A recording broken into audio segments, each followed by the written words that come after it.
பெருநாளுடைய இரவுகளிலே நின்று வணங்கக்கூடியவர்களுடைய கல்புகள் அனைவர்களுடைய கல்புகளும் மரணித்து போகும் நாளையிலே மரணிக்காமல் இருக்கும். ஆகவே இதிலே அல்லாஹு தாலாவை வழங்க வேண்டும், அதிகமாக இபாதத்துக்களை செய்ய வேண்டும் என்பதை கஸாலி இமாம் அவர்கள் சொல்லித் தருகிறார்கள்.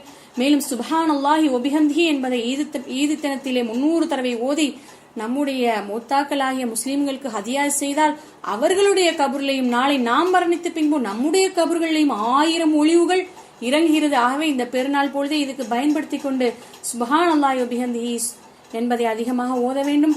அத்துடனே ஸையினு ஐயாதக்கும் பித்தக்பீர், தக்பீர் சொல்வதை கொண்டு உங்களுடைய பெருநாட்களை அலங்கரித்துக் கொள்ளுங்கள் என்று ஸல்லல்லாஹு அலைஹி வஸல்லம் அவர்கள் சொல்வதால் தக்பீர் சொல்வதை இந்த பெருநாளையிலே அதிகப்படுத்தி அதையே பெரிய இபாதத்தாக ஆக்கிக் கொள்ள வேண்டும். எல்லாம் வல்ல இறைவன் ஸல்லல்லாஹு அலைஹி வஸல்லம் அவருடைய ஷஃபாத்தையும் அவனுடைய திருப்பொருத்தத்தையும் நம் அனைவர்களுக்கும் இந்த பெருநாளிலே நன்கொடையாக தந்தருள்வானாக. ஆமீன். வாஹிர் தாவானா அல்ஹம்துலில்லாஹி ரப்பில் ஆலமீன்.